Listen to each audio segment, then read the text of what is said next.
j'ai 45 minutes. Sauf si le Saint-Esprit tombe sur l'Assemblée. Ah. Auquel cas, tu as toute la nuit.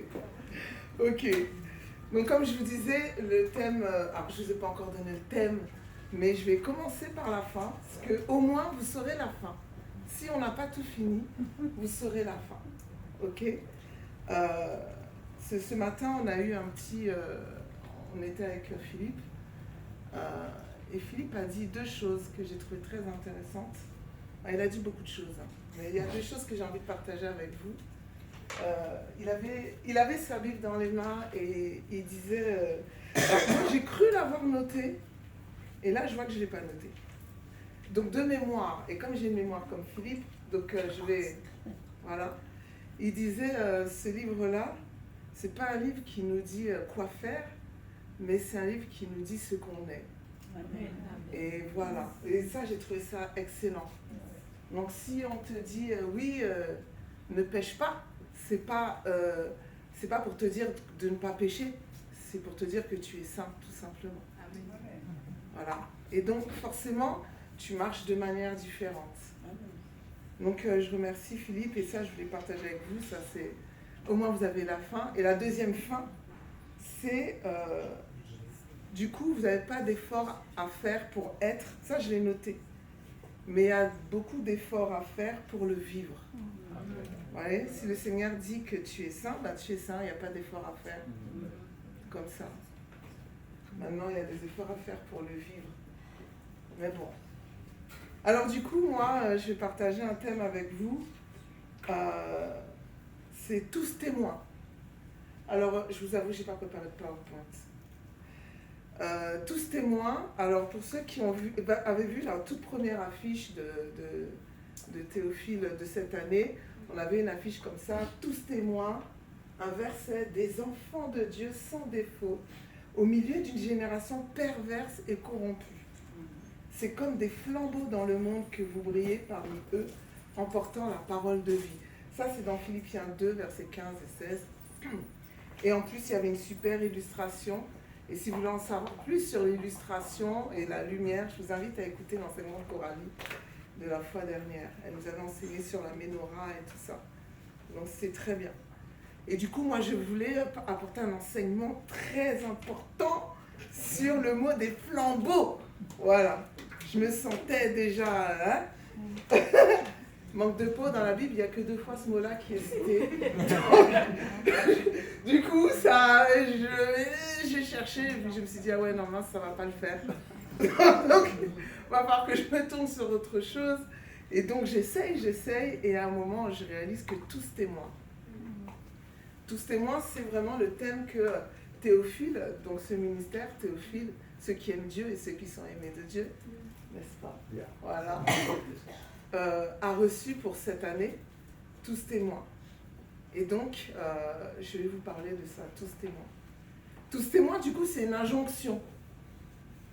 Ça veut dire que nous tous ici, dans la salle, on est des témoins. Ça veut dire qu'on est tous piégés quelque part. Si tu es dans cette salle, manque de peau, tu as été piégé, tu es témoin. Tu l'as demandé, tu ne l'as pas demandé, tu es témoin. Au-delà de ça, même les personnes dehors sont témoins. Alors, témoins de qui, de quoi, de qu'est-ce, je ne sais pas. Mais en tout cas, tout le monde est témoin. Et ce matin, en venant dans le métro, je réalisais que du moment qu'un être humain peut voir ou entendre, il est automatiquement témoin. Et donc, je réalisais que le fait d'être témoin, ce n'est pas dans le texte, que le fait d'être témoin, c'est inhérent à la vie d'un être humain, à la vie d'un homme. Du moment que tu peux ou voir et ou entendre, automatiquement, tu es témoin oculaire ou auditif de quelque chose. Et donc c'est une injonction. Et donc je me disais, ouais, Saint-Esprit, t'as bien trouvé le thème quand même. Ok. Donc comme c'était pas dans le texte, voilà. Mais je voulais quand même parler vite fait du mot flambeau, puisqu'il n'existe que 2 fois dans la Bible. Le mot flambeau, donc je répète, c'est comme des flambeaux dans le monde que vous brillez parmi eux en portant la parole de vie. Philippiens 2, versets 15-16. Le mot flambeau ici, c'est le mot phoster.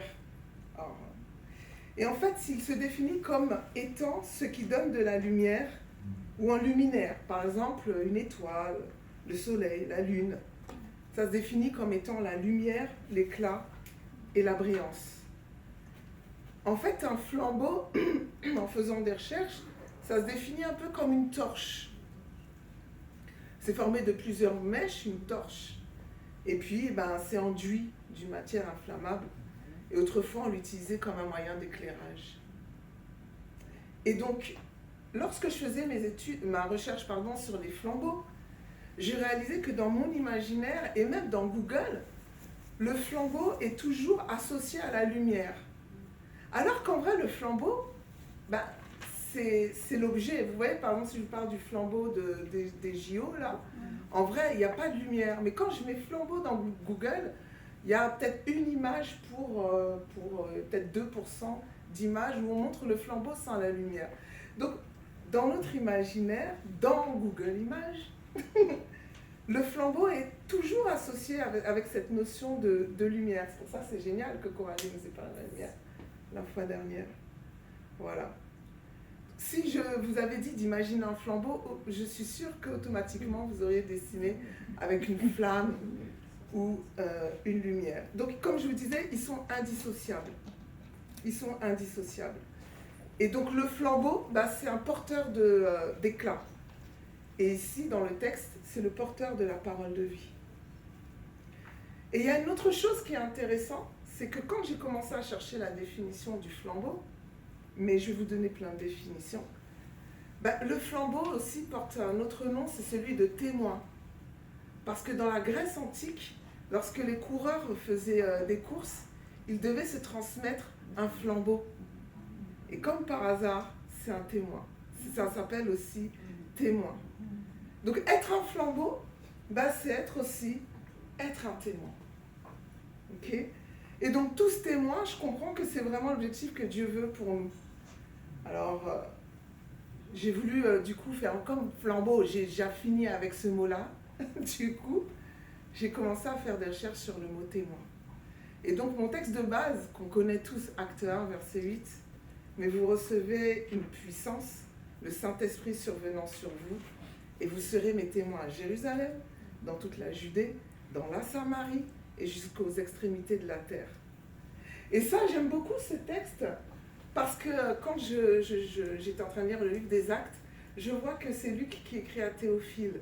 Et donc je comprenais que le Seigneur encore voulait attester le fait que, mais j'ai envie de le dire à ces gens qui seront là aujourd'hui et à ceux qui regarderont aussi sur Internet. Mais vous savez, on est dans la langue française et je sais qu'il y a beaucoup de séminaires où on fait ça sur ce thème-là. Mais vous recevrez une puissance d'Unamis. Voilà, on aime ça. Voilà. Mais en français, ce verset commence par un mais. Et en français, pour ceux qui, quand j'étais à l'école, quand j'étais jeune, quand j'avais pas de cheveux blancs, on me disait que mais c'est une conjonction de coordination. Mais où est donc Ornicard? Et donc forcément, on nous faisait comprendre que lorsqu'il y avait un mais, ou un ou et donc Ornicard, il fallait toujours rattacher à l'élément qui était avant. Donc, je suis obligée de vous parler de ce qui se passe avant. Parce que là, il y a un mais. Et en plus, le mais se met plutôt comme une opposition. C'est pas un et. C'est un mais. C'est une opposition. Enfin, voilà. Et donc, on voit que Jésus est ressuscité. Alors, il est mort. Il est ressuscité. Et il apparaît auprès de ses disciples pendant une cinquantaine de jours. Et il enseigne ses disciples sur le royaume. Il ne fait que ça. Et d'ailleurs, si vous prenez tous les évangiles et que vous regardez tous les textes de Jésus, le thème qu'il parle le plus, c'est le royaume. Le royaume. Ensuite, c'est le Père, ensuite, c'est l'argent, ensuite, c'est la prière. Bon, ça, c'était pour info. Donc, il parle du royaume. Et donc, lorsqu'il parle du royaume, il parle d'un élément très important, visiblement, c'est celui du Saint-Esprit. Le Saint-Esprit est visiblement un élément primordial pour l'établissement de ce royaume. Et tandis que les disciples écoutent jour après jour et après jour le royaume, alors certainement qu'il leur a rappelé les choses. Le royaume de Dieu est semblable à une femme et tout, avec la levure. Le royaume de Dieu est semblable aux 10 vierges, bref, et certainement d'autres. Parce que Jean, il a eu la gentillesse de nous dire que s'il fallait écrire tout ce que Jésus avait fait, il faudrait des bibliothèques. Alors, à chaque fois que je dis ça, je dis bah, qu'il aurait pu écrire un peu plus. Mais bon, tant pis pour nous. Voilà. Donc, et tandis que lui, il dit à ses disciples, ben voilà, il y a le royaume, il y a l'établissement du royaume, etc. Ses disciples, un peu, j'allais dire un peu à côté, mais moi, j'aurais peut-être pas fait mieux. Il lui dit, bah attends, est-ce que c'est à ce moment-là que tu vas restaurer Israël? Et je me suis dit, mais ils sont quand même, les gars, 50 jours. 50 jours plus les 3 ans. Voilà. Et c'est très intéressant parce que le mot restaurer ici en grec, ça veut dire remettre à l'état initial. Mais vous savez, Israël en grec, ça veut dire, si je trouve dans mes notes, il sera le prince de paix. Ça veut dire qu'il n'est pas encore, mais en tout cas il sera. Mais si c'est pour remettre à l'état initial, Israël, ça veut dire celui qui lutte avec Dieu. Et je me suis dit, mais tandis que lui, il leur parle du royaume de Dieu, eux, est-ce qu'ils ont vraiment envie de se remettre à lutter encore et encore avec Dieu et avec les hommes en plus, hein, dit l'ange. Et j'ai commencé à regarder la Bible, je me suis dit, à lire les juges, les rois et tout. Je me suis dit, mais non les gars, non, pourquoi vous voulez que Jésus restaure? Au lieu d'essayer d'aller vers il sera le prince de paix et donc de devenir au moins le prince de paix, eux ils proposent à Jésus que mais attends, c'est à ce moment-là que on va encore lutter avec toi, avec Dieu. Et par la grâce de Dieu, Jésus leur dit clairement non les gars, vous n'allez pas y arriver. Déjà, c'est pas à vous de connaître ça. Mais au demeurant, il leur dit non, vous ne verrez pas ça. Il y a plusieurs manières de voir la réponse qu'il donne. Et en gros, il dit non, vous ne verrez pas ce rétablissement d'Israël. Rétablissement comme, je dis bien, la restauration à l'état initial. Pas comme ça. Voilà. Et c'est là qu'il leur dit mais.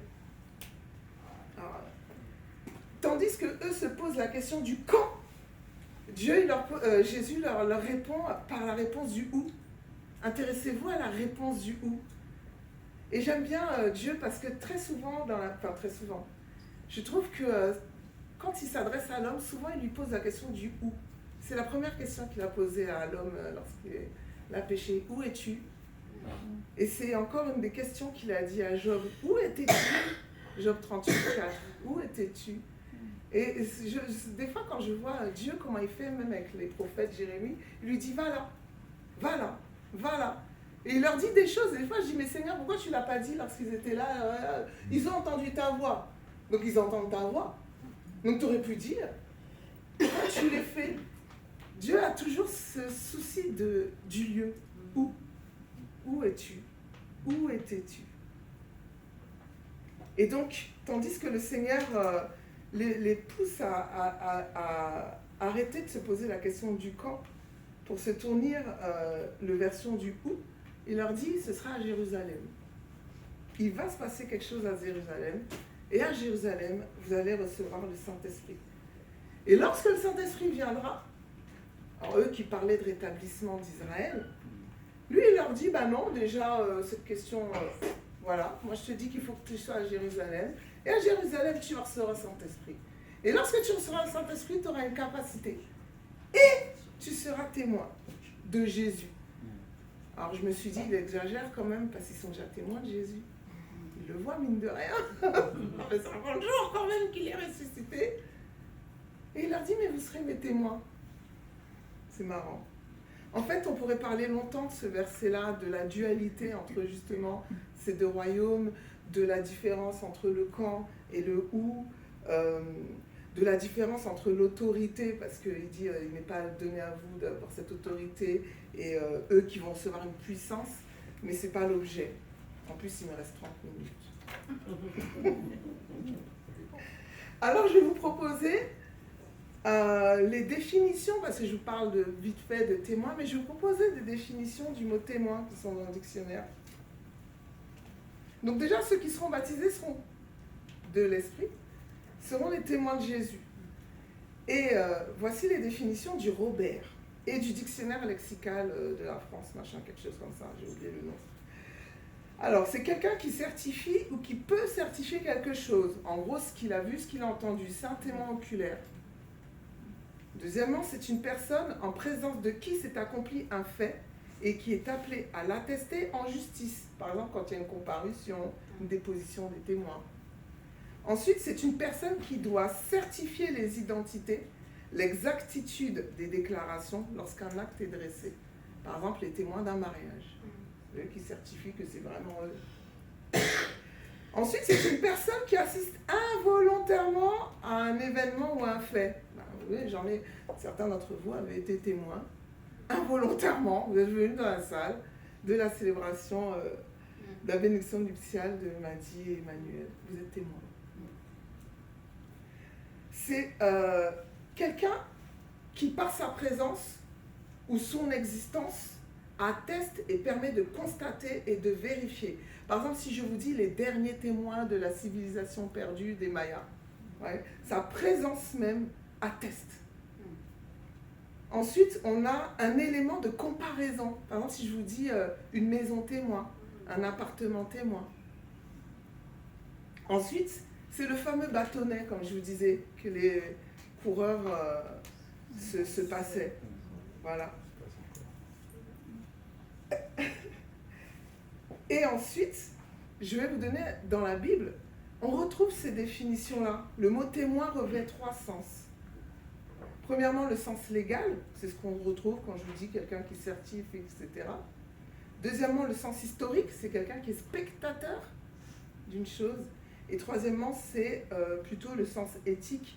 Donc c'est des personnes, comme on va dire les disciples ou autres, qui ont prouvé par leur force et l'authenticité de leur foi et qui ont pu prouver, attester de l'amour de Christ. En tout cas, témoin, c'est une personne ou un objet ou un fait qui garantit la vérité d'un événement ou d'une parole et d'une action. Et vous savez, dans la Bible, il y a plusieurs types de témoins. Il y a des témoins inanimés, c'est ce qu'on appelle des pièces à conviction. Par exemple, Genèse 31, 45. Jacob prit une pierre, il l'adressa comme pour monument. Ensuite, Deutéronome 31, je ne vais pas vous mettre tous les versets, je vous en donne 2-3. Deutéronome 31, 26. Prenez ce livre de la loi, mettez-le à côté de l'arche de l'alliance de l'Éternel, votre Dieu. Il sera là comme témoin contre toi. Alors, Jésus me dit un livre inanimé qui témoigne contre moi. Quelque chose. Josué qui dit au peuple dans Josué 24, 27, Josué dit à tout le peuple, voici cette pierre servira de témoin contre nous, car elle a entendu toutes les paroles que l'Éternel nous a dites, elle servira de témoin contre vous, afin que vous ne soyez pas infidèles à Dieu. Donc il y a des objets inanimés comme ça, il y a pléthore il y a toute une liste. Après il y en a tellement que c'est pas la peine. Il faut que j'avance. Ensuite, on a des témoins passifs.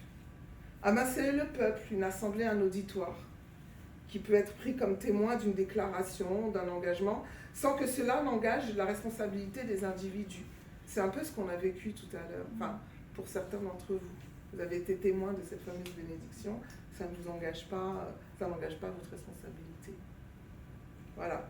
C'est Josué 24, 22, par exemple, qui dit « Vous êtes témoins contre vous-même, et c'est vous qui avez choisi l'Éternel pour le servir. » Et ils répondirent « Nous en sommes témoins. » Ensuite, troisième type de témoins dans la Bible, les témoins juridiques. Ce sont des personnes qui déposent justice et dont le rôle et la responsabilité sont clairement définis dans l'Ancien Testament. Alors, je vais vous donner les rôles d'un témoin dans l'Ancien Testament. Déjà, il était sous serment. Il était sous serment en présence de Dieu, et la présence de Dieu était représentée par des prêtres. Deutéronome 19, 17. Oui, j'aime la Bible, donc forcément, j'ai toujours plein de versets. Les deux hommes en contestation comparaîtront devant l'Éternel, devant les sacrificateurs et les juges alors en fonction. Deuxièmement, ils devaient dire tout ce qu'ils savaient. il ne pouvait se refuser de porter témoignage. Lévitique 5.1, lorsque quelqu'un, après avoir été mis sous serment comme témoin, péchera en ne déclarant pas ce qu'il a vu ou ce qu'il sait, il sera chargé de sa faute.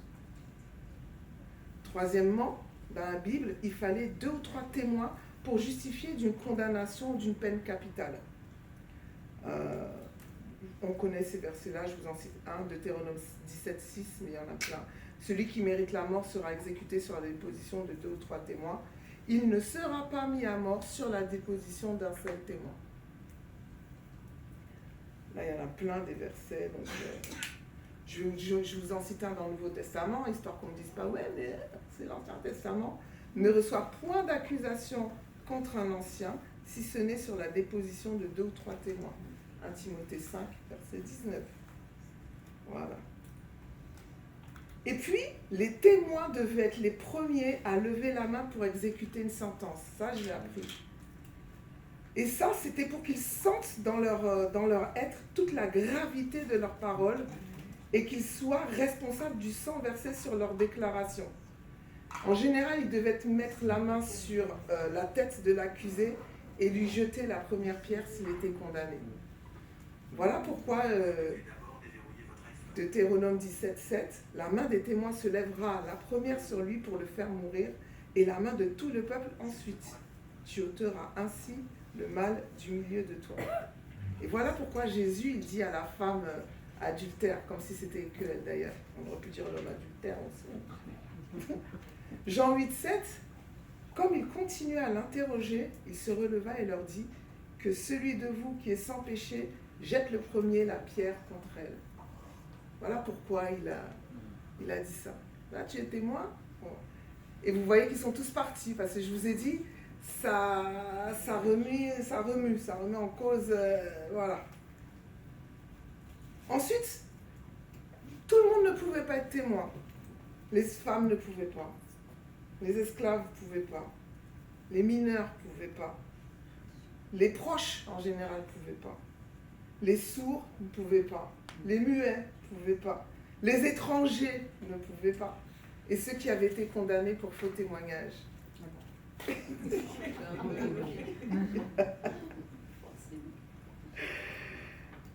Mais ce qui est génial, c'est qu'avec Jésus, tout change. Je vais vous montrer ça dans 2 minutes. Ensuite, il semblerait que dans la tradition orale, alors ce n'est pas dans la Bible, c'est plutôt dans la tradition orale, je ne sais pas si je vais vous le dire, mais on disait que si vous aviez déposé un témoignage en faveur de quelqu'un, vous ne pouviez pas changer de camp et tout à coup témoigner contre lui. Par contre, si quelqu'un témoignait contre, après, vous pouvez changer d'avis. Témoigner pour. Et puis, les contrats, les ventes, les achats se faisaient devant témoins. Je vous prends Ésaïe 8.2. Je pris avec moi des témoins dignes de foi, le sacrificateur Uri et Zacharie, fils de Bérékia. Voilà, j'écrivais un contrat que je cachetais, je pris des témoins et je pesais l'argent dans une balance. Jérémie 32.10. Et puis, le fameux texte de Ruth, où il est devant témoin et léchant sa chaussure, Ruth 4. Voilà. J'aime bien le texte d'Ésaïe 44. N'ayez pas peur, ne tremblez pas. Ne te l'ai-je pas dès longtemps annoncé et déclaré? Vous êtes mes témoins. Y a-t-il un autre Dieu que moi? Il n'y a pas d'autre rocher et je n'en connais point. Un merveilleux texte. Voilà. Autre type de témoins dans la Bible, les témoins du Christ. Au sens strict, c'était ceux qui étaient témoins de Christ, qu'il avait vu, qu'il avait entendu, qui avaient constaté les faits de sa vie. Mais dans la plupart du temps, c'était ceux qui avaient épousé la cause de Christ. Voilà. Alors, comme je vous disais, je vais vite fait pour vous dire comment Jésus a changé les choses. Alors déjà, il a dit que de toute façon, vous serez mes témoins. Ça, il n'y a pas de souci. Voilà. Mais je vous avais dit que les femmes, tout ça, ça ne peut pas témoigner. Alors on a comme texte de base le fameux Galates 3, versets 26-28. Vous êtes tous fils de Dieu par la foi en Jésus-Christ. Vous tous qui avez été baptisés en Christ, vous avez revêtu Christ. Il n'y a ni juif ni grec, ni esclave, ni libre, ni homme, ni femme. Vous êtes tous un en Jésus-Christ. Alors j'ai cherché des exemples de femmes témoins. Et là, Marie de Magdala, elle suivait Jésus, elle assistait de ses biens. Il a vraiment bouleversé les choses. Elle a été une de celles qui a été témoin de sa crucifixion, tandis que les autres se sont enfuis. Et puis, elle a été de ceux qui a vu le tombeau. Et elle est celui à qui Jésus lui dit, va dire aux autres, d'ailleurs de me retrouver quelque part, et de leur dire que je suis vivant. Elle est en outre le premier témoin de Jésus-Christ ressuscité. Voilà, Jean 20, verset 17b à 18. Va plutôt trouver mes frères et dis-leur de ma part, je monte vers mon Père qui est votre Père, vers mon Dieu qui est votre Dieu. Marie de Magdala alla donc annoncer aux disciples, j'ai vu le Seigneur, et elle leur rapporta ce qu'il avait dit. Donc les femmes, on ne peut pas dire. Ensuite, on a la Marie, la mère de Jésus, qui, pareil, assistait Jésus, qui fut témoin aussi de son premier miracle aux noces de Cana. On a Marthe et Marie. Et le fait que Marie soit assise au pied de Christ, c'était la position que les disciples prenaient. Donc elle était témoin. Je saute un peu les versets, je suis désolée. Voilà. Donc, et puis je vous en cite une parce qu'on ne la connaît pas beaucoup. Lydie de Thyatire. Dans Acte 16, versets 13 à 15. C'est une des premières converties d'Europe. C'est l'hôte, H-O-T-E, de la première église du continent européen. Il y a Priscille ou Prisca. Alors lui, Paul, il dit que c'est sa collaboratrice dans Romains 16, 3. Elle enseignait avec son mari Aquilas. Ce qui est intéressant, c'est que dans Actes, on dit Aquilas et Prisca, et Priscille. Et dans les lettres, Paul, il met Priscille avant Aquilas. Donc, on peut sembler que c'est elle qui enseignait le plus. Je dis bien on peut, je ne suis pas la féministe d'ici. Et puis, il y a Junia. Alors, j'avais envie de vous parler de Junia, parce que Junia, elle est apôtre. Et en fait, Junia, on a longtemps rajouté un S à son prénom et en disant que c'était un prénom masculin. Mais sachez que c'est reconnu aujourd'hui que c'était le prénom d'une femme, que Junias n'existait pas. D'ailleurs, ils ont dit que c'était le petit surnom de Ju, que je ne trouve plus, mais bon bref, c'était une femme, et elle est considérée comme apôtre. Voilà. Attendez. Voilà, on disait que c'était le diminutif du prénom Junianus, mais ce prénom n'a jamais existé. Voilà, comme ça je vous rassure. C'est une femme, elle est apôtre. Et Paul, il dit quelque chose d'extraordinaire dans Romains 16, 7. Il dit qu'elle fait partie de ses parents, de son compagnon de captivité, qu'elle est distinguée parmi les apôtres. Et en grec, ça veut dire qu'elle est remarquable parmi les apôtres. Elle est remarquable. Elle est donc considérée comme apôtre. Ou apôtresse, comme aime bien dire Philippe. Elle était donc envoyée, mais elle était aussi un messager. Voilà. C'est qu'un exemple de femme. Je ne vais pas rester plus longtemps. Ensuite, il y a les esclaves. Eh ben, dans les esclaves, on a le fameux Onésime, dans le livre de Philémon, qui est devenu disciple de Christ. Et dans Colossiens 4, 9, on voit qu'il marchait avec Paul. Il dit, je l'envoie avec Onésime, le fidèle et bien-aimé frère qui est des vôtres. Ils vous informeront de ce qui se passe ici. Un esclave devenu témoin. Voilà. On peut deviner aussi que l'esclave du centurion qui avait été guéri par Jésus, sans que ce Jésus ne se rende à ses côtés, et puis témoigner que j'ai été guéri de Jésus. Voilà. Et puis il y a encore plein d'autres textes qui étaient adressés aux esclaves. Et Paul leur dit, mais vous participez aux souffrances de Christ. Donc eux témoignaient des souffrances de Christ. Dans Éphésiens 6, versets 5 à 9, Colossiens 2, 22, je ne sais pas tout lire. Et les enfants. Et les enfants aussi sont témoins. Alors, il y a le fameux enfant du 5 pains de poisson. Vous allez me dire, oui, mais il n'a pas parlé. Mais en tout cas, il a eu assez confiance pour donner ces 5 pains de poisson. Et puis, certainement qu'il a pu raconter ce qui s'est passé ce jour-là. Et puis, de toute façon, Jésus, il dit bien, laissez venir à moi les petits-enfants. Si vous ne devenez comme des enfants, vous n'entrerez pas dans le royaume des cieux. Et il y a quelque chose que j'aime bien. Pour tous les détracteurs, je vais vous montrer comment des enfants ont su témoigner de Jésus. Dans Matthieu 18, 1 à 5, ou Marc 9, versets 36-37. Non, c'est pas ce texte-là, pardon. Les enfants qui acclament Jésus à Jérusalem, dans Matthieu 21, versets 15 à 16. Mais les principaux sacrificateurs, les scribes, furent indignés à la vue des choses merveilleuses que Jésus avait faites et des enfants qui criaient dans le temple « Hosanna au fils de David ». Et ils disent à Jésus « Mais entends-tu ce qu'ils disent ?» Et Jésus leur répond « Oui. N'avez-vous jamais lu ces textes? Tu as tiré des louanges de la bouche des enfants et de ceux qui sont à la mamelle. » Ces enfants témoignent donc et reconnaissent que Jésus est le Messie, tandis que les chefs religieux ne l'ont même pas reconnu. Ils sont devenus des témoins publics de Jésus.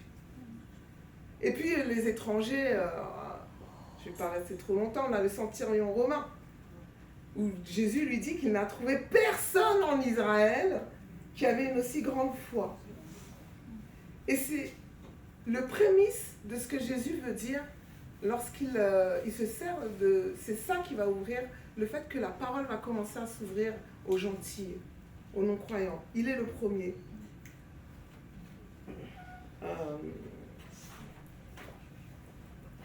On a le centurion au pied de la croix.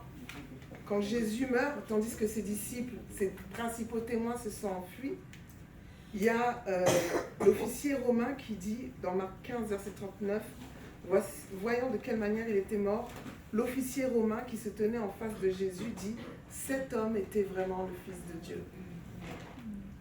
Et dans Luc 27, verset 47, le centenier, voyant ce qui est arrivé, la Bible dit qu'il glorifia Dieu et qu'il dit certainement cet homme était juste.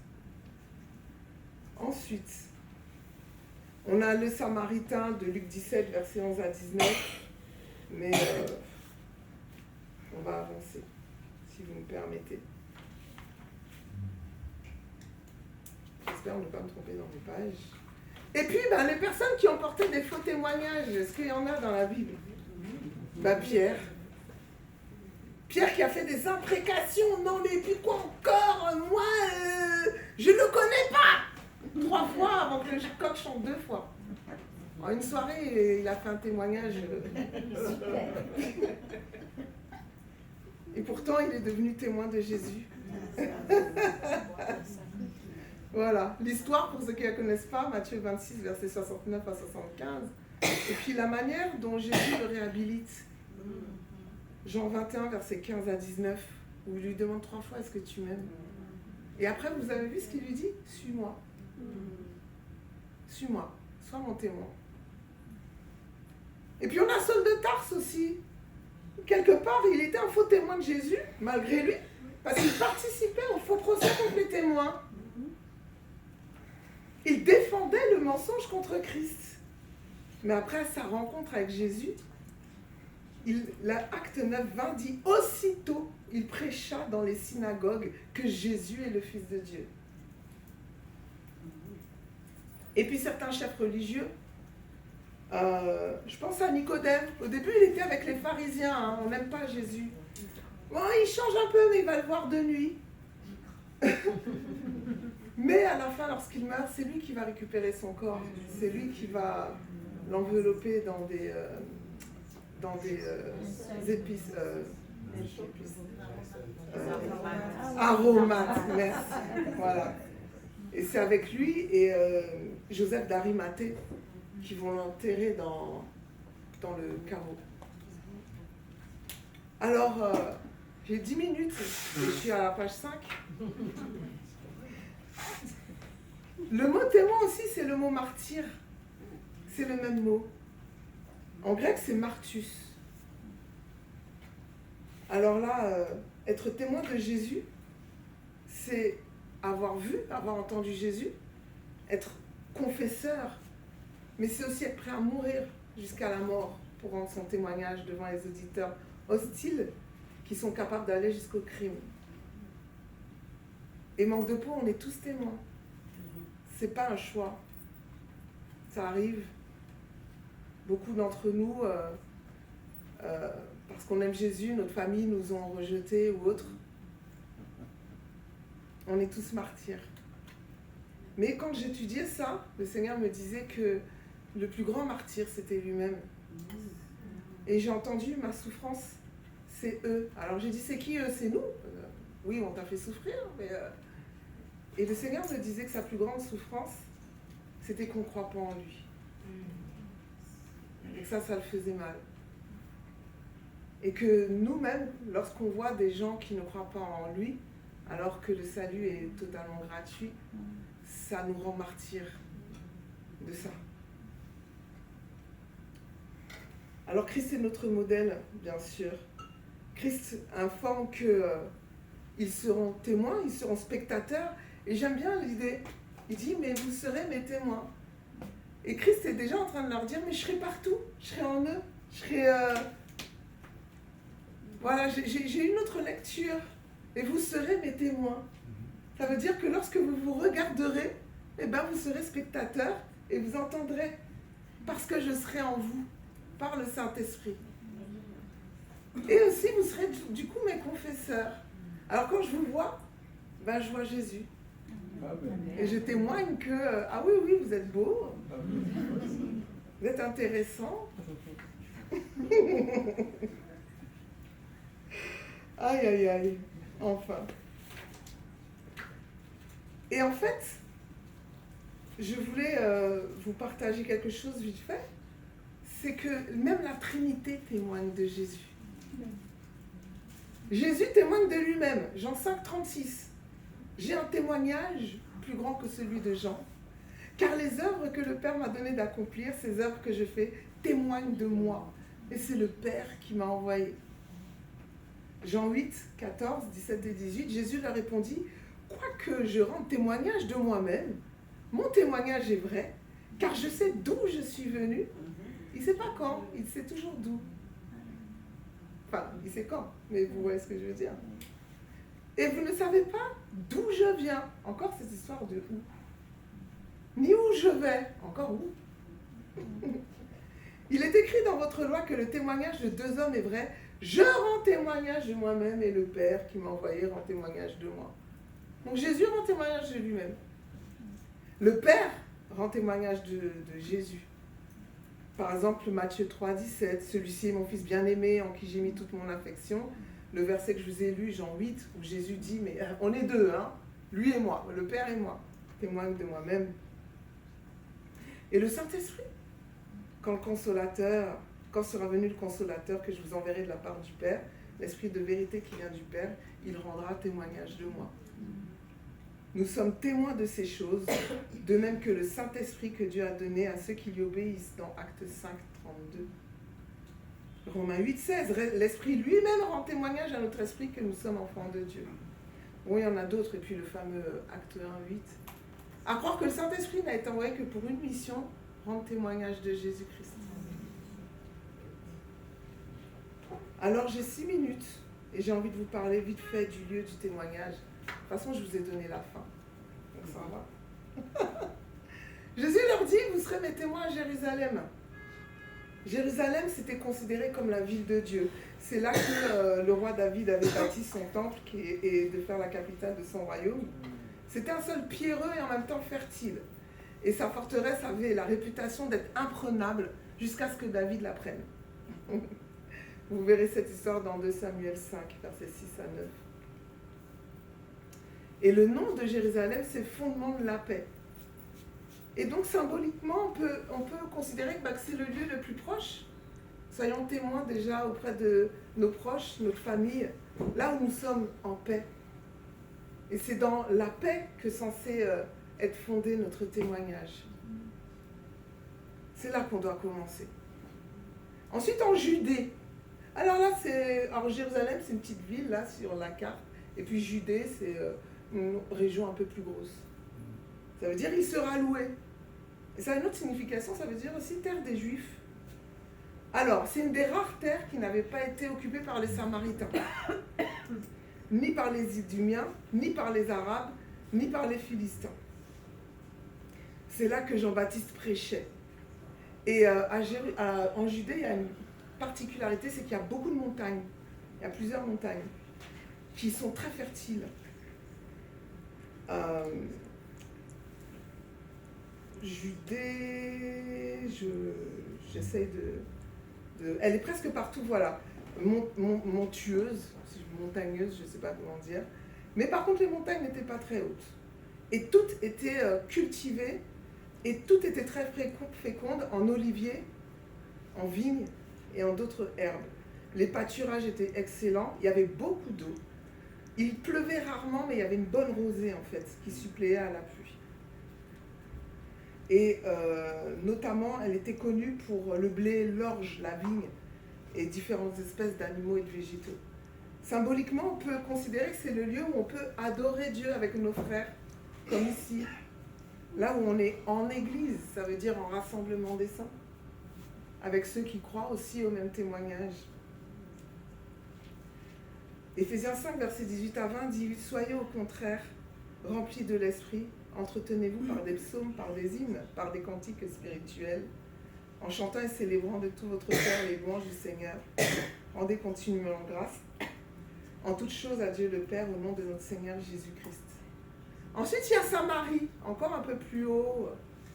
Samarie, alors en français, il y a une difficulté. Ça veut dire montagne de Gué. Mais il y a deux manières d'écrire Gué. G-U-I et G-E accent aigu. G-U-E accent aigu, G-U-E-T.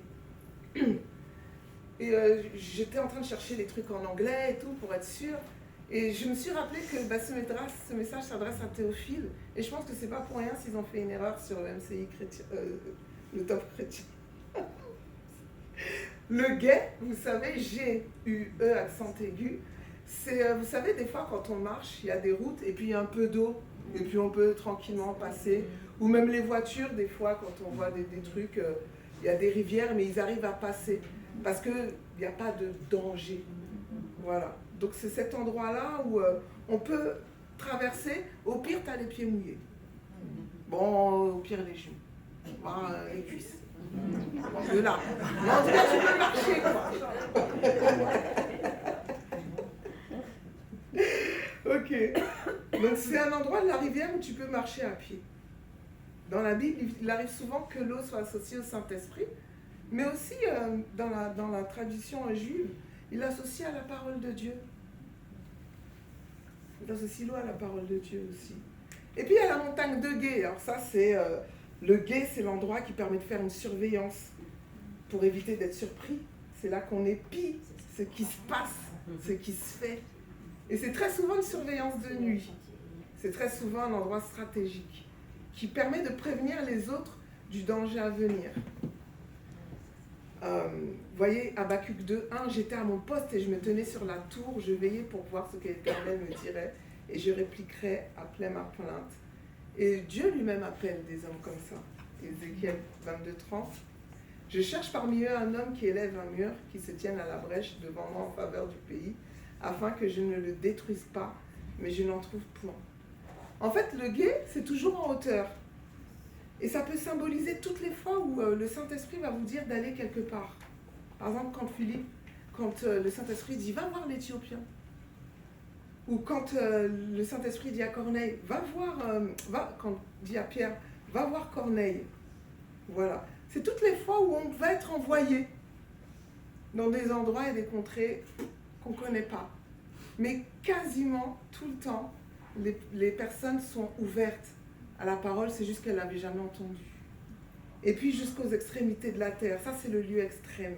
Le mot terre s'apparente au sol et s'apparente en général à ce qui s'oppose à l'eau. Mais vous savez quoi? Toute cette terre est labourable. Le mot terre ici, même si elle a l'air opposée par rapport à l'eau, c'est ce qui est labourable. Parce que Dieu appelle tous les hommes à lui. Acte 17:30. Dieu, sans tenir compte des temps d'ignorance, annonce maintenant à tous les hommes en tout lieu qu'ils aient à se repentir. Et donc nous sommes appelés à parler en toutes circonstances. Il me reste 9 secondes pour vous donner ce dernier verset. Ah ben oui, ça. Voilà. 2 Timothée 4, versets 1 à 2 et 4. Je t'en conjure devant Dieu et devant Jésus-Christ qui doit juger les vivants et les morts, et au nom de son apparition et de son royaume, prêche la parole. Insiste en toute occasion, qu'elle soit favorable ou non. Reprend, censure, exhorte. Mais attention, hein, avec toute douceur et en instruisant. Le but, c'est pas de montrer que tu sais, hein, c'est que lui puisse savoir. Et toi, sois sobre en toutes choses. Supporte les souffrances. Fais l'œuvre d'un évangéliste. Remplis bien ton ministère. Fais l'œuvre d'un évangéliste. Tu n'es pas obligé d'être évangéliste pour témoigner. Il te demande de faire son œuvre. Donc voilà. Et là, 0, j'ai respecté mon temps.